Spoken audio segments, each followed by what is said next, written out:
ሰው ሄዶ ሐኪም ቤት መድኃኒት ተቀብሎ ትራስጌው ቁጭ ስላደረገው ይፈወስበታል? ሼልፍ ላይ ስላስቀመጠው ይፈወስበታል? የኛም ባይብል እንደዛ ነው የሆነው። አንዳንዱ ጋር ትራስጌ ነው ያለው፣ ፈውሱን እየሰጠን አይደለም። አንዳንዱም ቤት ሼልፍ ላይ ነው ያለው፣ ይወለወላል፣ ይጠረጋል። መድኃኒት የሚሆነው የት ሲሆን? ውስጥ ሲገባ። ለዚህ ነው ምሳሌ ምዕራፍ 4 ከቁጥር 20 ላይ ጀምሮ ልጄ ሆይ ንግግሬን አድምጥ፣ ጆሮህን ወደ ቃሌ አዘንብል፣ ከዓይንህም አታርቀው፣ በልብህም አስቀምጠው፣ ሰውረው፣ ያን ጊዜ ሕይወት ይሆንልሃል፣ ለሥጋ ሁሉ ፈውስ።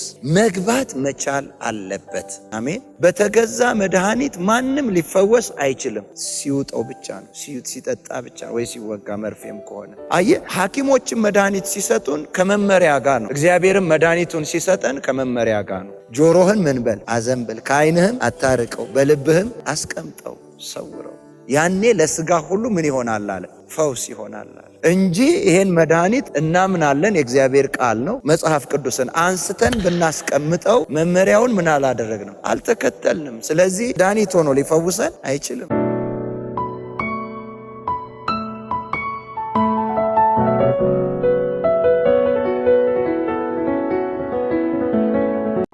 የእግዚአብሔር ሰው ፍጹምና ለበጎ ሥራ ሁሉ የተዘጋጀ ይሆን ዘንድ የእግዚአብሔር መንፈስ ያለበት መጽሐፍ ሁሉ ለትምህርትና ለተግሳጽ፣ ልብንም ለማቅናት በጽድቅም ላለው ምክር ደግሞ ይጠቅማል ይላል። ሁለተኛ ጢሞቴዎስ ምዕራፍ 3 ቁጥር 16 እና 17 የእግዚአብሔር ሰው ፍጹምና ለበጎ ሥራ ሁሉ የተዘጋጀ ይሆን ዘንድ። ማን ነው ይሄ የእግዚአብሔር ሰው? የእግዚአብሔር ሰው በክርስቶስ ኢየሱስ የእግዚአብሔርን አባትነት የተቀበለ፣ እግዚአብሔር በላዩ ላይ ጌታ የበላይ የሆነበት፣ ክርስቶስ ኢየሱስ የነገሰበት በሙሉ የእግዚአብሔር ሰው ነው። የእግዚአብሔር ሰው ማለት ታይትል አይደለም፣ የማንነት መለያ ነው። የማንነት ማዕረግ አይደለም። የእግዚአብሔር ሰው የሰው ሰው አለ፣ የሰይጣን ሰው አለ፣ የራሱ የሆነ ሰው አለ፣ የዓለምም ሰው አለ፣ የእግዚአብሔርም ሰው አለ። ክርስቶስ ኢየሱስን እንደ ግል አዳኛቸው አድርገው የተቀበሉ፣ እግዚአብሔርን አባትነትና በላያቸው ላይ የእግዚአብሔርን ንግስና የሾሙ፣ እግዚአብሔር ስር የሚኖሩ ሰዎች በሙሉ የእግዚአብሔር ሰዎች ናቸው። የማ ሰው? እስቲ እኔ የእግዚአብሔር ሰው ነኝ በሉ። ሰው ናቸው አይደል? ግን የማ? እስቲ እኔ የእግዚአብሔር ሰው ነኝ በሉ። የሱ ሰው፣ እግዚአብሔር ሰው ብሎ ያስቀመጠው ሰው፣ ሰው ብሎ የሞተለት ሰው፣ ያዳነው ሰው፣ ይሄ የእግዚአብሔር ሰው ፍጹምና ለበጎ ሥራ ሁሉ የተዘጋጀ እንዲሆን። ምኑ ነው ፍጹም የሚሆነው? ስለ ባህሪ አይደለም እዚህ ጋር የምናየው፣ እሱንም በሌላ መልኩ እናያለን። ከእግዚአብሔር ጋር ያለው ኅብረት፣ እግዚአብሔርን መከተሉ፣ እግዚአብሔርን መፈለጉ፣ በፍጹም ልብህ፣ በፍጹም ነፍስህ፣ በፍጹም ሐሳብህ፣ በፍጹም ኃይልህ አምላክህን እግዚአብሔርን ምን በል? ውደድ ይላል። እሱ ጋር ነው እንጂ ሰው ላይ እንከን አታጡም። ሰው ላይ እንከን አታጡም። ሰው ላይ ድካም አታጡም። ሰው ላይ ስህተት አታጡም። ለዚህ ነው የእግዚአብሔርም ቃል ሲናገር እናንተ መንፈሳውያኖች፣ ብርቱ የሆናችሁ መንፈሳውያኖች የደካሞችን ሸክም ተሸከሙ ይላል። የደካሞችን ሸክም ተሸከሙ። እነማን ናቸው የሚደክሙት? ሰዎች ናቸው። ሰው ነው የሚደክመው። በአስተሳሰብ ይደክማል፣ በአመለካከት ይደክማል፣ በእይታ ይደክማል፣ ውስጡ ይደክማል፣ ይዝላል። ሰው ሊሳሳት ይችላል፣ ሊስት ይችላል። ያን ጊዜ ብርቱ የሆናችሁ እናንተ መንፈሳውያን ሰዎች የደካሞችን ሸክም ተሸከሙ።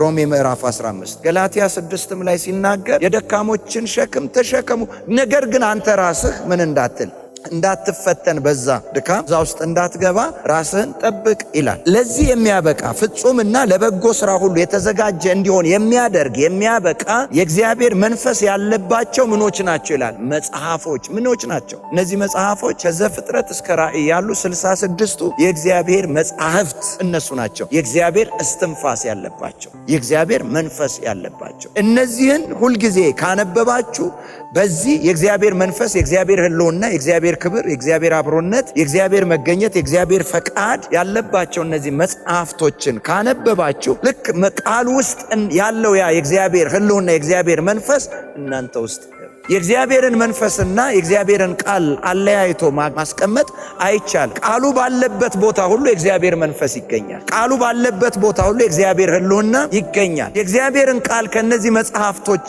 አንብባችሁ ውስጣችሁ ካስቀመጣችሁ የእግዚአብሔር ሕልውና በቃል ውስጥ እናንተ ውስጥ ይቀመጣል። አሜን። የእግዚአብሔር ሕልውና በላያችሁ ላይ ሲቀመጥ ከእግዚአብሔር ሕልውና ከመንፈሱ ጥበብን ታገኛላችሁ፣ ዕውቀትን ታገኛላችሁ፣ ብርታትን ታገኛላችሁ፣ አካሄድ አደራረግን ትማራላችሁ፣ በልባችሁ ያሰለጥናችኋል። ያን ጊዜ ለመልካም ሥራ ሁሉ ምን ያላችሁ የተዘጋጃችሁና ፍጹማን ያደርጋችኋል። ትዝ ካላችሁ ዘጸአት 31 ላይ ወደ ሙሴ መጣና እግዚአብሔር ሙሴ ተመልከት፣ ባስልኤልን በስሙ ጠርቼዋለሁ፣ በሥራ ሁሉ ብልሃትን፣ ማስተዋልን፣ ዕውቀትን፣ ጥበብን እና የኔን የእግዚአብሔርን መንፈስ ሰጥቼዋለሁ። ጌታ ይመስገን። አበቃው። የእግዚአብሔር መንፈስ ያበቃችኋል። ግን ይህንን የእግዚአብሔርን መንፈስ የምታገኙት ምን ውስጥ ነው? በቃል ውስጥ ነው። ምክንያቱም ጌታ ኢየሱስ ዮሐንስ 6:63 ላይ ሲናገር እኔ የነገርኳችሁ ቃል መንፈስ ነው ሕይወትም ነው። ጌታ ይመስገን። እስቲ የእግዚአብሔር ቃል መንፈስ ነው በሉ፣ ሕይወትም ነው በሉ። የተዘጋጀ ይሆን ዘንድ የእግዚአብሔር መንፈስ ያለበትን መጽሐፍ ሁሉ ለትምህርትና ለተግሳጽ ልብንም ለማቅናት በጽድቅም ላለው ምክር ደግሞ ይጠቅማል። ለትምህርትና ትምህርት መማር ኢንፎርሜሽን ማግኘት ብቻ አይደለም። ትምህርት ማብቃት ነው። ትምህርት ማስተማር ማብቃት ነው። ማስተማር ማሰልጠን ነው። ማስተማር ያንን ዕውቀት ወደ ተግባር የሚያመጡበትን አደራረጉን ማሳየት ነው። ጌታ ስሙ ይባረክ። ስለዚህ ለትምህርት ይጠቅማል፣ ያስተምራል። በተማርን ልክ ፍጹምናችንን እያያዝን እንመጣለን። በተማርን ልክ ለበጎ ሥራ ሁሉ የተዘጋጀን የበቃን እንሆናለን። አሜን። ያበቃል የእግዚአብሔር ቃል። ክብር ለኢየሱስ ይሁን። ሁለተኛ ጢሞቴዎስ ምዕራፍ 4 ላይ ቁጥር 6 ላይ እንዲህ ይላል፣ ስለዚህ ወንድሞችን ብታሳስብ በእምነትና በተከተልከው በመልካም ትምህርት ቃል የምትመገብ የኢየሱስ ክርስቶስ መልካም አገልጋይ ትሆናለህ ይላል። ለምን ብትል የእግዚአብሔርን ቃል ብትመገብ። እስቲ የእግዚአብሔርን ቃል እመገባለሁ በሉ። እዛው ጋር እንመለስ። ይህን የእግዚአብሔርን ቃል እንዲሁ ማናቸውንም ነገሮች እንደምናነብ በዛ አይነት አይደለም ልናነበው የሚያስፈልገው። ባለፈው እንዳየነው በምንድን ነው? ረሃብ ሊኖረን ይገባል። ጥማት ሊኖረን ይገባል። ጉጉት ሊኖረን ይገባል። ናፍቆት ሊኖረን ይገባል። ረሃብ ከሌላችሁ የእግዚአብሔርን ቃል ብዙ አትፈልጉትም። ተነሳሽነታችሁ ያነሰ ነው የሚሆነው። ረሃቡ ከመጣ ግን ጊዜ እንድትወስዱ ያደርጋችኋል። እንድታነቡት፣ እንድታሰላስሉት ያደርጋችኋል። ባለፈውም አይተናል። ረሃብ ሰውን ዝም ሊያሰኘው አይችልም። አጓጉል መንገድ እንኳን ሁሉ ያስኬዳል። በጣም የተራበ ሰው ሲራብ ረሃብ ዝም አያሰኝም። ለእግዚአብሔር ቃል ያነ ረሃብ ግን ቅዱስ መንገድ ያስኬደናል። ያንን ሁለተኛ ጢሞቴዎስ ምዕራፍ 3 ቁጥር 16 እና 17 የእግዚአብሔር ሰው ፍጹምና ለበጎ ሥራ ሁሉ የተዘጋጀ ይሆን ዘንድ የእግዚአብሔር መንፈስ ያለበት መጽሐፍ ሁሉ ለትምህርትና ለተግሳጽ ልብንም ለማቅናት በጽድቅም ላለው ምክር ደግሞ ይጠቅማል። ለምንድን ነው የምንፈልገው? በዋናነት 4 ነጥቦችን እኔ ሰው ሁሉ የሚፈልገውን ነገር፣ ሰው ሁሉ የሚያስፈልገው ነገር የእግዚአብሔር ቃል ውስጥ ተዘጋጅቷል። ለምንድን ነው የምንፈልገው? አንደኛ የእግዚአብሔር ቃል ሕይወት ሰጪ ነው። ምን ሰጪ ነው? እስቲ ሕይወት ሰጪ ነው በሉ። እኛን ራሱ አንደኛ ጴጥሮስ ምዕራፍ 1 ቁጥር 23ን ስታነቡት እናንተ ዳግም የተወለዳችሁት ከሚጠፋው ዘር አይደለም ከማይጠፋና ለዘላለም ከሚኖር ከእግዚአብሔር ቃል ዳግም ምን አላችሁ ይላል? ተወለዳችሁ ይላል። ማለት ሕይወት የሰጠን እግዚአብሔራዊ ሕይወት የሰጠን ክርስቶስን የሚመስል ማንነት ይዘን እንድንኖር ሕይወት የሰጠን የእግዚአብሔር ቃል ነው። ልብ በሉ። ዮሐንስ 1 ላይ እንዲህ ይላል፣ በመጀመሪያ ቃል ነበር፣ ቃልም በእግዚአብሔር ዘንድ ነበር፣ ቃልም እግዚአብሔር ነበር። ወረድ ብሎ ቁጥር 14 ላይ ቃልም ሥጋ ሆነ፣ ሰው ሆኖ መጣ አይደል? ጸጋንና እውነትን ተሞልቶ በእኛ ውስጥ አደረ ይላል። ያ ቃል ሥጋ የሆነው ጸጋንና እውነትን ተሞልቶ በእኛ ውስጥ ሲያድር እዚህ ሥጋ ውስጥ ደግሞ ምን ሰጠን? ሕይወት ሰጠን። ልክ ክርስቶስ ኢየሱስ የነበረውን ማንነት ቃሉ አይደል? እሱ ማንነቱ ቃሉ አይደል? ባህሪው ቃሉ አይደል? ሕይወቱ ቃሉ አይደል? ማንነቱ ቃሉ አይደል? ያንን ቃል እኛም ስንካፈል ዳግም ስንወለድ ወደ እግዚአብሔር ልጆችነት ነው የተወለድ ነው። የማንን ባህሪ ያገኘ? የክርስቶስ ኢየሱስን። የእግዚአብሔር መልክ የእግዚአብሔር አምሳል ሆነን ከምን አገኘ ነው? ከቃሉ። ቃሉ ምን ሰጠን? ሕይወት ሰጠን። የማንን ሕይወት ተቀበል? የእግዚአብሔርን ሕይወት ተቀበል። ለዚህ ነው ጌታ ኢየሱስ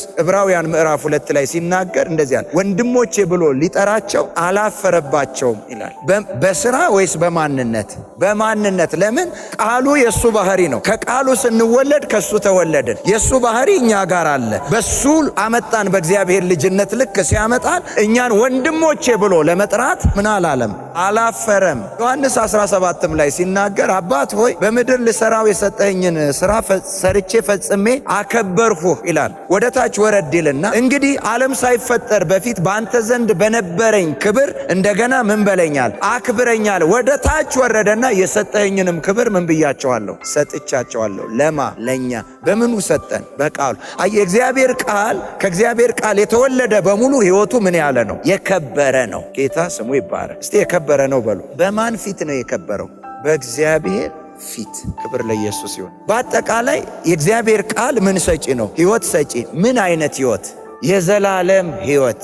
ምክንያቱም ዳግም የተወለዱት ከሚጠፋ ሳይሆን ለዘላለም በሚኖር ከእግዚአብሔር ቃል ነው። ያንን ስንቀበል፣ የእግዚአብሔርን ቃል ስንቀበል ሕይወት ተቀበል። ያ ሕይወት ደግሞ ዘላለማዊ ነው። ከዛ ከቃሉ የተነሳ የዘላለም ሕይወትን አገኘን፣ ዘላለማዊዎች አደረገን። ጌታ ስሙ ይባረክ። እሱ ብቻ አይደለም። ይሄ የዘላለም ሕይወት የተቀበልነው ይሄ ማንነት የሚኖርበት ነገር ደግሞ ያስፈልገዋል። ሁለተኛነት የእግዚአብሔር ቃል መንፈሳዊ ምግብ ነው። ሕይወት ሰጪ ብቻ ሳይሆን ምንድን ነው? መንፈሳዊ ምግብ ነው። እስቲ መንፈሳዊ ምግብ ነው በሉ። ለአንደኛው ዮሐንስ 6:63 ያዙ። ለሁለተኛው መንፈሳዊ ምግብ ነው ማቴዎስ ምዕራፍ 4 ቁጥር 4 ላይ ልብ በሉ። ጌታ ኢየሱስ 40 ቀንና 40 ሌሊት ከጾመ ከጸለየ በኋላ ተራበ ይላል። ሲራብ ፈታኝ ቀረበና እነዚህን ድንጋዮች ዳቦ ሁኑ በል አለው። ለምን ነው እንደዛ ያለው? የተራበ ሰው ምንድነው የሚያስፈልገው? ምግብ እና ተርበሃል ነው። ሲያየው ያልበላ ያልጠጣ የተራበ ነው። ጌታ ኢየሱስ ደግሞ ምንድነው ያለው? የሰው ልጅ ከእግዚአብሔር አፍ ከሚወጣ ቃል ጭምር እንጂ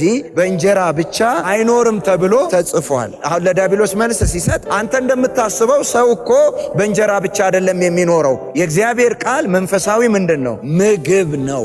ጌታ ስሙ ይባረክ። እና ምን እያለው ነው? ተርበሃል፣ ስለዚህ ይህንን ድንጋይ ዳቦ ሁን በለው ሲል እኔ አራበኝም እያለ ነው። አራበኝም፣ አንተ እንደመሰለ ያለ ምግብ የሆንኩ አይደለሁም፣ ገበታ ነው የቀየርኩት። እዚህ ጋር እንጀራ በላ ነበር ለስጋ የሚሆን፣ ለመንፈስ የሚሆን ደግሞ ምን እየበላሁ ነው? የእግዚአብሔርን ቃል እየበላሁ ነው። ገበታ ነው የቀየርኩት፣ አልተራብኩም።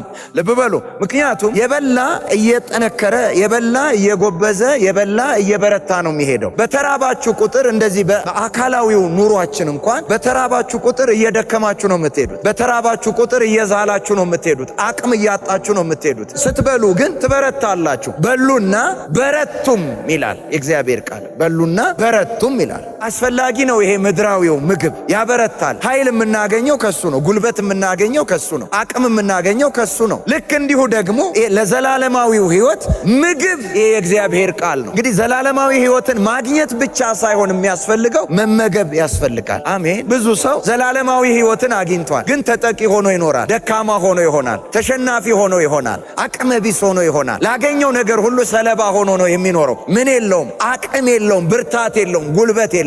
እንዴት አቅም እንደሚሰጥ ላሳያችሁ። ጌታ ኢየሱስ ተፈተነ አይደል? ለምንድን ነው በ40 ቀን የፈተነው? ለምን የመጀመሪያ ቀን አልመጣም? ለምን ሁለተኛ ቀን አልመጣም? ሶስተኛ 30 ቀን ለምን አልመጣም? በ40 ቀን ለምንድን ነው የመጣው? ጾም ሊያስፈታው ነው አይደለም። የመጨረሻ ድካም ሰዓት ደርሷል። ከዛ በላይ መቀጠል አይችልም። ደክሟልና በዚህን ሰዓት ምን ልለው እችላለሁ? ላሸንፈው እችላለሁ ነው። እርቦታል። የመጨረሻ ደረጃ እርቦታል። የተራበ ሰው ደግሞ ምርጫ የለውም። ያገኘውን ነው የሚበላው አይደለም። ምርጫ አለው። ቴስት ያውቃል። የተራበ ሰው ያውቃል ወይ? በየትኛውም ዓለማት ረሃብ አልፎ የጠን የያዛቸው ሰዎች ቦታ ሄዳችሁ ዳቦ አቅርባችሁላቸው ዳቦ መሆኑን እያዩ ግን ይሄ ዳቦ እኮ የድንጋይ ምርት ነው ብትሏቸው ዳቦ መሆኑን እስካወቁ ድረስ እኔ የድንጋይ ዳቦ አልበላም ይላሉ? አይሉም። የሚፈልጉት ምን መሆኑን ብቻ ነው፣ ዳቦ መሆኑን ብቻ። ምርጫ የለውም። ምርጫ ያለው ጥጋብ ውስጥ ብቻ ነው። ረሃብ ውስጥ ምርጫ የለም። ስለዚህ በቀላሉ አስተዋለሁ ብሎ ነው የመጣው። ግን ጌታ ኢየሱስ እየበላ ነበር አይደል?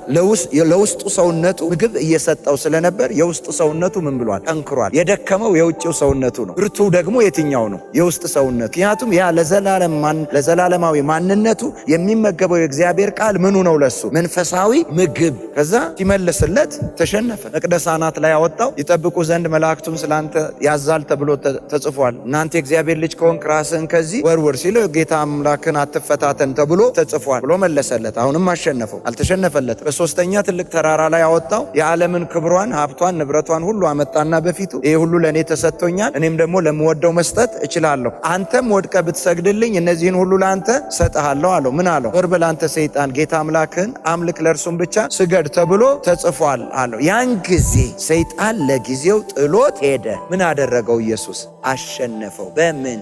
በቃል። ጌታ ስሙ ይባረክ። የሚናገረው ቃል ከባድ ነበር። ዲያብሎስ እየሰማ ያንን ቃል ባለበት መቀጠል አልቻለም። ከባድ ነው። እንግዲህ ጌታ ኢየሱስ 40 ቀንና 40 ሌሊት ሲጾም ስጋው ደክሞ ሊሆን ይችላል እንደ ሰው። መንፈሳዊ ማንነቱ ግን ምን እያለ ነበር? እየበረታ ነበር። አያችሁ፣ ዘላለማዊነትን ያገኛችሁትን ሕይወት ሁልጊዜ በእግዚአብሔር ቃል ከመገባችሁት የምትናገሩት ቃል አሸናፊ ነው የሚሆነው። ቃል ተገኝቷል። እኔም ምን አልኩት አለ ኤርምያስ፣ በልቼዋለሁ አለ። በላሁት፣ ለሆዴም አፋጭ በላሁት።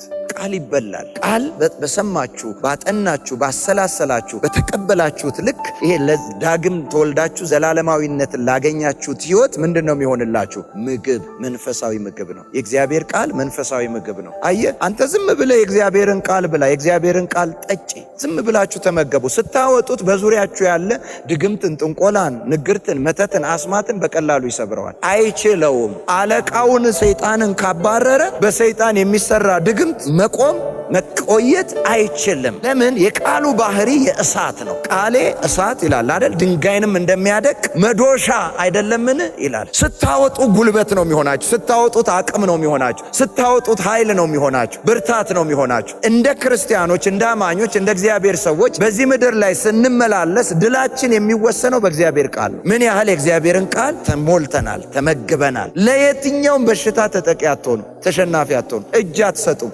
ሊመጣ ይችላል፣ ይነቅለዋል። ምክንያቱም ከምግብ ጉድለት የተመጣጠነ ምግብ ካለመብላት የተነሳ ሰዎች በስጋ አይታመኑ፣ ይታመማሉ። በብርታት በጤንነት መጠበቅ ይችላል። ይሄ ምድራዊው አካላዊው፣ ለዚህ ለአካላዊው የተዘጋጀ ምግብ እንኳን ጉልበት ብቻ ሳይሆን ጤንነትም ይሰጣል፣ አቅም ይሰጣል፣ ብርታት ይሰጣል። እስቲ እግዚአብሔር ቃል መንፈሳዊ መብል ነው በሉ፣ መንፈሳዊ ምግብ ነው በሉ። አንዳንድ ሰው መጸለይ ይፈልጋል፣ ግን የመጸለይ አቅም የለውም። ማንበብ ይፈልጋል፣ ረጅም የማንበብ አቅም የለውም። ረጅም ማምለክ ይፈልጋል፣ ረጅም የማምለክ አቅም የለውም።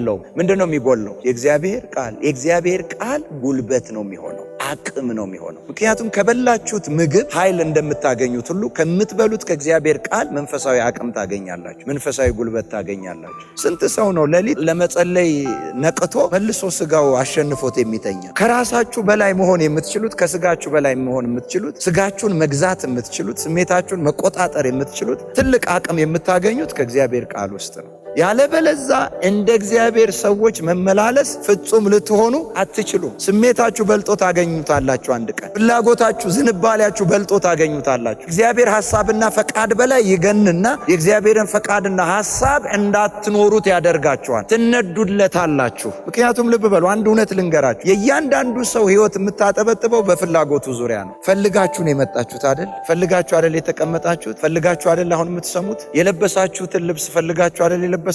የበላችሁትን ምግብ ፈልጋችሁ አይደል የበላችሁት? ዛሬ ሁሉን ነገር ያደረጋችሁትን በሙሉ በተጽዕኖ ነው፣ በፍላጎት ነው። እንግዲህ በዛሬዋ ቀን ሕይወታችሁ ስታጠበጥብ የዋለችው በምናችሁ ዙሪያ ነው? በፍላጎታችሁ ዙሪያ ነው። ኮንሸስ ልትሆኑ ትችላላችሁ፣ ላትሆኑ ትችላላችሁ። ማንም ሰው ከፍላጎቱ በላይም በታችም ሊሆን አይችልም በፍጹም። ፍላጎታችሁ ነው ገደብ የሚሰጣችሁ፣ ልክ የሚያበጅላችሁ ፍላጎታችሁ ነው። ለምሳሌ እንደዚህ እንበል፣ ትልቅ ድግስ ቤት ተጠራችሁ፣ ሄዳችሁ እና 10-15 አይነት ምግቦች ተደርድረው አሉ፣ ከፍ ያለ ሳህኖች አሉ እና ሄዳችሁ ማንሳት ነው የምትፈልጉትን። አንዳንዱ ከጥግ እስከ ጥግ በሙሉ ደርድሮ እጁ ላይ ታያላችሁ። አንዳንዱ ደግሞ እዚች 2 ጠጠር ከዛች 2 ከዛች የሆነች ነገር ይዛል። ሳህኑ ባዶ ነው፣ ትንንሽ ነገር ነው ያለው። እንደ ያዝ እንጂ ሲባል በቃ የምፈልገውን አንስቻለሁ ይላል። ያኛውም ፍላጎቱ ነው፣ ይሄኛውም ፍላጎቱ ነው። ልዩነት የፈጠረው በመካከላቸው የቀረበው ምግብ አቅራቢው፣ ጠሪው፣ ደጋሹ ሳይሆን ልዩነት የፈጠረ ገደብ፣ ወሰን ያበጀላቸው ምናቸው? ፍላጎታቸው።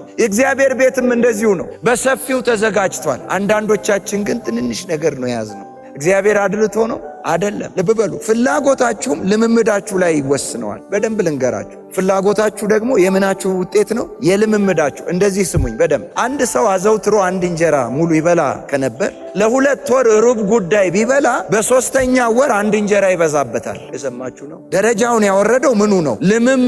ልምምዱ ፍላጎቱን ምን እያደረገው መጣ? እያጠበበው መጣ፣ እያሳነሰው መጣ። ሩብ ጉዳይ የሚበላ ልኩ ሩብ ጉዳይ የሆነ ሰው እንጀራ አንድ ቀን አንድ እንጀራ ቢበላ ከዛ እንዴ ይቻላል ለካ ብሎ ደጋግሞ ለ2 ወር ለ3 ወር ድፍን አንድ እንጀራ ቢበላ እንደ በፊቱ ሩብ ጉዳይ አሁን ይበቀዋል? ያጠግበዋል? አያጠግበው። ደረጃውን ከፍ ያደረገው ምኑ ነው? ልምምዱ ምኑንም ጨመረው? ፍላጎቱ ምኑን ጨመረው? ፍጆታውን። እየሰማችሁ ነው። የእያንዳንዳችን ሕይወት የምታጠበጥበው በምናችን ዙሪያ ነው? በፍላጎታችን ዙሪያ ነው። የእግዚአብሔርን ቃል ከቀመስንና ውስጣችን ከገባ ከኛ ጋር ከተዋሃደ ጤናማ ማንነትን ስለሚሰጠን ፍላጎታችን የእግዚአብሔርን ቃል በሚቀበል ልክ፣ በደንብ በሚቀበል ልክ ያሳድገዋል። ብዙ ሰው ቃል ለማንበቢያ ጊዜ አላጣም። ምንድን ነው ያጣው? ፍላጎት። ምክንያቱም አሁን ባይብል ያው ብዙ ሰው እንኳን አሁን ባይብል አለው፣ ግን ሞባይል ውስጥ ነው ያለው። ጌታ ይመስገን ስለ ዘመኑ። አሜን። እና ከባይብልም ሩቅ አይደለም፣ ግን አያነብም ብዙ ሰው። ምንድነው ያጣው? ፍላጎት። የምንበላው የምንጠጣው ሁሉ የሚወሰነው በምናችን ነው? በፍላጎታችን። ፍላጎታችን ደግሞ በምን ይወሰናል አልኳችሁ? በልምምዳችን። አሁን ብዙ ሰው ቲክቶክን ተለማምዶታል። ሰፊ ነው ፍላጎቱ። ግማሽ ሌሊቱን መኝታው ላይ ሁሉ በቲክቶክ ሊያድር ይችላል። በዩቲዩብ በቃ ሚዲያ ላይ ያሳልፋል ከስልኩ ጋር። ግን እዛው ውስጥ ነው መጽሐፍ ቅዱሱ። ዞር ብሎ አያየው። ሲጀምረውም ምኑ ይመጣል? እንቅልፉ ይመጣል። ለምንድን ነው እንቅልፉ የመጣው? ፍላጎታችሁ ባለ ቦታ ልባችሁ የተሰጠ ይሆናል፣ ክፍት ይሆናል። ቁልፍ ነው ፍላጎት። ፍላጎታችሁ ሲከፈት ለአንድ ነገር መነሳሳታችሁ፣ ዝንባሌያችሁ ይጨምራል። ፍላጎታችሁ ከተቆለፈ ግን እንደዛው ልክ እንደ ቅድሙ ያ ሰውዬ የመብላት ነው ፍላጎት የሌለው እንጂ ምግብ እኮ ነበር። ያነሳው የምኑን ልክ ነው? የፍላጎቱን ልክ ነው።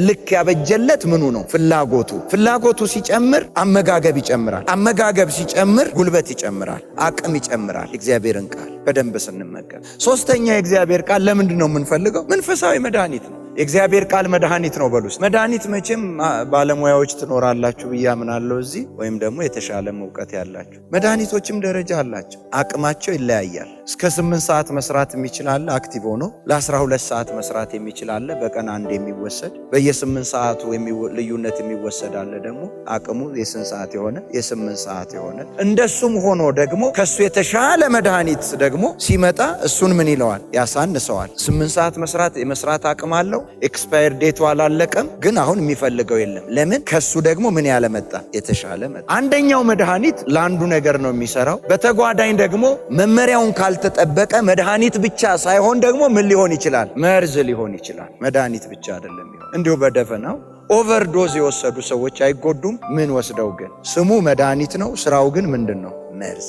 ይሄ የእግዚአብሔር መንፈሳዊ መድኃኒት ግን አንደኛ ኤክስፓየር ዴት የለበትም፣ ሁለተኛ ለምንም መርዝ ሊሆን አይችልም፣ በሶስተኛ ለሁሉም ነው የሚሆነው። ይሄኛው መድኃኒት ለዚህኛው ነው ምድራዊው፣ በቃ ለተሰራለት ብቻ ነው። ይሄ ግን ለምኑ ይሆናል? ለሁሉም ይሆናል። ለሁሉም መሆን ከቻለ በዚህ ምድር ላይ መድኃኒት ደግሞ የሌላቸው በሽታዎች አሉ። የሉም እንዴ? ሞልተዋል። መድኃኒት የላቸውም የሚባሉ በሽታዎች አሉ። ይሄ መንፈሳዊ መድኃኒት ግን ለሁሉም መድኃኒት ነው። መድኃኒት የማይሆንበት የትኛውም ቦታ የለም። የእግዚአብሔርን ቃል በተመገብን ቁጥር ምን እየተመገብን ነው? መድኃኒት። ኧረ ተው፣ አሜን በሉ ባካችሁ። መዝሙር በቅንፍ 107 ቁጥር 20 ቃሉን ላከ ፈወሳቸው፣ ከአሳራቸው አዳናቸው። በሌላው ትርጉም እንደውም እንደዚህ ነው የሚለው፣ ቃሉን ላከ ፈወሳቸው፣ ከጉድጓድ ጫፍ መለሳቸው። ምንድ ነበር የሚሆኑት? ቃሉን ባይልክ እነሱ ባይቀበሉ እና ባይፈወሱ ይሞታሉ። ጉድጓድ ጫፍ ማለት ምን ማለት ነው? የሞት ነው። ቃሉን ላከ ፈወሳቸው፣ ከጉድጓድ ጫፍ መለሳቸው። ጌታ ስሙ ይባረክ። አሜን። ወደ ሞት የሚሄዱትን የእግዚአብሔር ቃል ወደ ምን መለሳቸው? ወደ ሕይወት መለሳቸው። መንፈሳዊ መድኃኒት ነው። እስቲ የእግዚአብሔር ቃል መንፈሳዊ መድኃኒት ነው በሉ። ይህ የእግዚአብሔር ቃል መንፈሳዊ መድኃኒት ነው ስንል መንፈስ ተፈጥሮ ከሆነው ነገር ሁሉ በላይ ነው። እንደውም ተፈጥሮአዊ ነገሮች ሁሉ የመጡት መንፈስ ከሆነው ከእግዚአብሔር ነው፣ የበላይ ነው። ክብር ለኢየሱስ ይሁን። ቃሉ ምንድን ነው? መንፈሳዊ መድኃኒት ነው። አመመኝ እንዲሆንኩ ብለን እኮ ልንቸገር የሚገባ ሰዎች አልነበርንም። አስቀድሞ ምኑን አዘጋጅቷል? ቃሉን፣ መድኃኒቱን አዘጋጅቷል። እስቲ መድኃኒት አለኝ በሉ። የእግዚአብሔር ቃል በሉ። መንፈሳዊ መድኃኒቴ ነው በሉ። ለሁሉ ይሆናል ከተባለ የእግዚአብሔር ቃል የማይፈውሰው የለም። ስለዚህ መድኃኒት አለ። የእግዚአብሔርን ቃል በአነበብን ቁጥር፣ ከእግዚአብሔር ቃል ጋር በተገናኘን ቁጥር ከምን ጋር ነው የምንገናኘው? ከመንፈሳዊ መድኃኒት ጋር። የእግዚአብሔር ቃል መንፈሳዊ ምንድን ነው? መድኃኒት ነው። ብቻ ማገናኘት ነው። ለማገናኘት ምን ይፈልጋል? የእግዚአብሔር ቃል መንፈሳዊ መድኃኒት እንደሆነ ልናውቅ፣ ልናምን፣ ልንቀበለው ይገባል። ለምንም ነገር ይሆናል። ሰው ሄዶ ሐኪም ቤት መድኃኒት ተቀብሎ ትራስጌው ቁጭ ስላደረገው ይፈወስበታል? ሼልፍ ላይ ስላስቀመጠው ይፈወስበታል? የእኛም ባይብል እንደዛ ነው የሆነው። አንዳንዱ ጋር ትራስጌ ነው ያለው፣ ፈውሱን እየሰጠን አይደለም። አንዳንዱም ቤት ሼልፍ ላይ ነው ያለው፣ ይወለወላል፣ ይጠረጋል። መድኃኒት የሚሆነው የት ሲሆን? ውስጥ ሲገባ። ለዚህ ነው ምሳሌ ምዕራፍ 4 ከቁጥር 20 ላይ ጀምሮ ልጄ ሆይ ንግግሬን አድምጥ፣ ጆሮህን ወደ ቃሌ አዘንብል፣ ከዓይንህም አታርቀው፣ በልብህም አስቀምጠው፣ ሰውረው። ያን ጊዜ ሕይወት ይሆንልሃል፣ ለሥጋ ሁሉ ፈውስ። መግባት መቻል አለበት። አሜን። በተገዛ መድኃኒት ማንም ሊፈወስ አይችልም። ሲውጠው ብቻ ነው፣ ሲጠጣ ብቻ ነው፣ ወይ ሲወጋ መርፌም ከሆነ። አየህ፣ ሐኪሞችም መድኃኒት ሲሰጡን ከመመሪያ ጋር ነው። እግዚአብሔርም መድኃኒቱን ሲሰጠን ከመመሪያ ጋር ነው። ጆሮህን ምን በል አዘንብል፣ ከዓይንህም አታርቀው፣ በልብህም አስቀምጠው፣ ሰውረው። ያኔ ለሥጋ ሁሉ ምን ይሆናል አለ? ፈውስ ይሆናል እንጂ ይሄን መድኃኒት እናምናለን፣ የእግዚአብሔር ቃል ነው። መጽሐፍ ቅዱስን አንስተን ብናስቀምጠው መመሪያውን ምን አላደረግንም? አልተከተልንም። ስለዚህ መድኃኒት ሆኖ ሊፈውሰን አይችልም። ሁልጊዜ ማለት ነው። አየህ፣ ሁልጊዜ ዓይንህ ጋር እንዳይርቅ፣ ሁልጊዜ ጆሮውን የምታዘነብል፣ ሁልጊዜ ልብ ውስጥ የምታስገባው ለእግዚአብሔር ቃል ሃፒታይትህ ቆንጆ ሲሆን ብቻ፣ ፍላጎትህ ቆንጆ ሲሆን ብቻ። ፍላጎትህን ደግሞ የምታሳድገው በምንድን ነው ብያለሁ ቅድም? በልምምድ ማንበብን ተለማመዱ። አንድ ምዕራፍ ዛሬ ካነበባችሁ 2-3 ቀን ከደጋገማችሁት በቀን ያለማቋረጥ በ4 በ5ኛው ቀን ምን እያለ ይሄዳል? እየቀጠለ ይሄዳል። አይ ፍላጎት ይወለዳል፣ ያድጋል፣ ደግሞም በተቃራኒው ምን ይሆናል? ሁልጊዜ ፍላጎት መጠበቅ መቻል አለበት። ለአንድ ነገር ያላችሁን ፍላጎት ስትጠብቁ ፍላጎት ላገኛችሁለት ያንን ነገር ትጠብቁታላችሁ።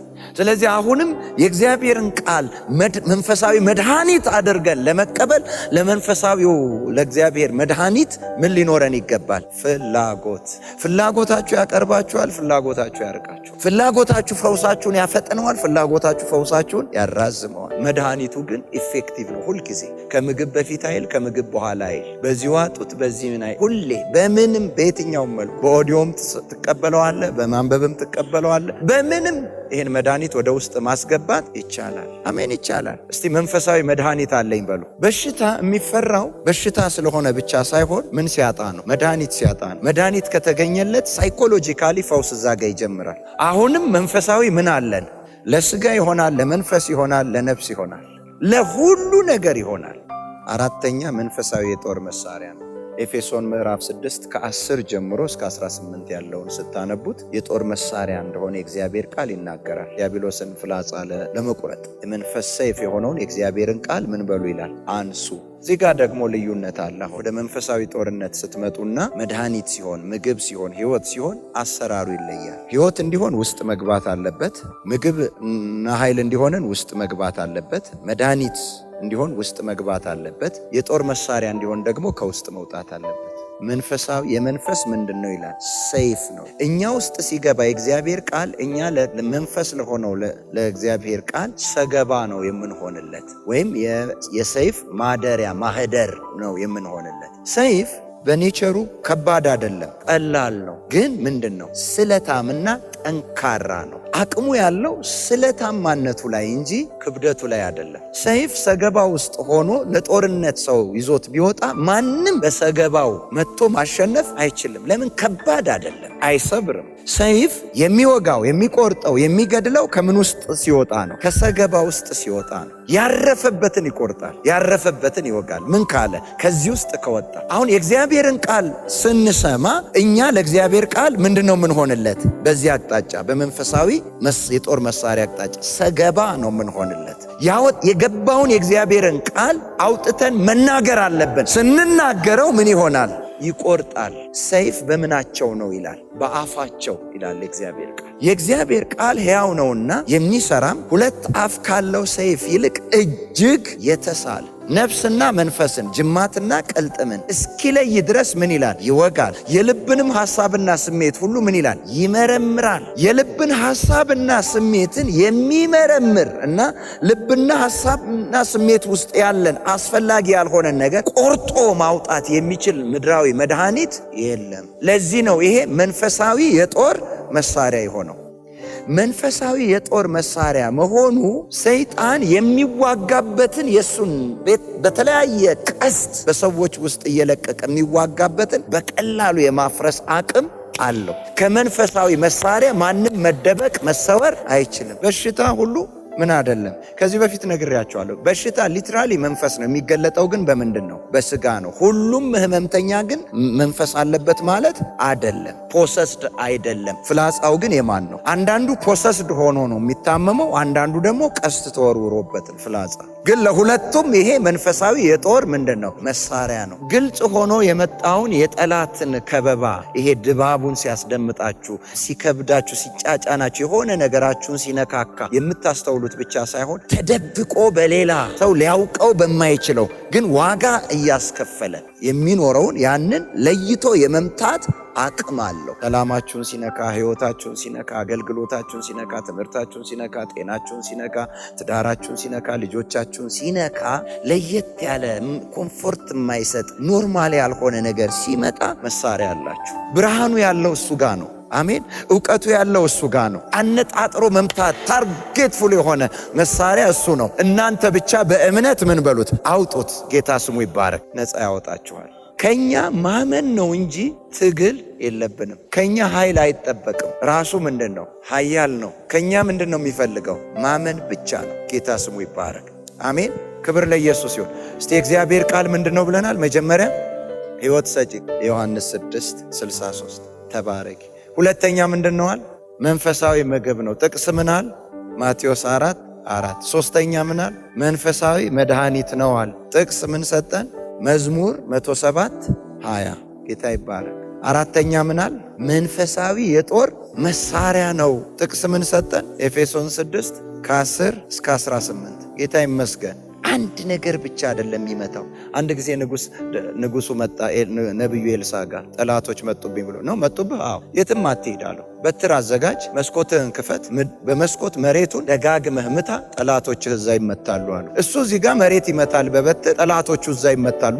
ምን አገናኝቷቸው? ምኑ ነው የሚመታው? ይሄ መንፈሳዊ መሳሪያ ስለሆነ ገደብ የለው። ካፉ የወጣ ቃል ነው እዛ የሚመታው። ከዛ መጣና እንዳልከኝ መታሁት አለ መሬቱን። ስንቴ መታህ? 3 መታ። አይ ምነው ደጋግመህ 5-6 መተህ ቢሆን ኖሮ ጠላትህን ፈጽመ ባጠፋቸው ነበር አለ።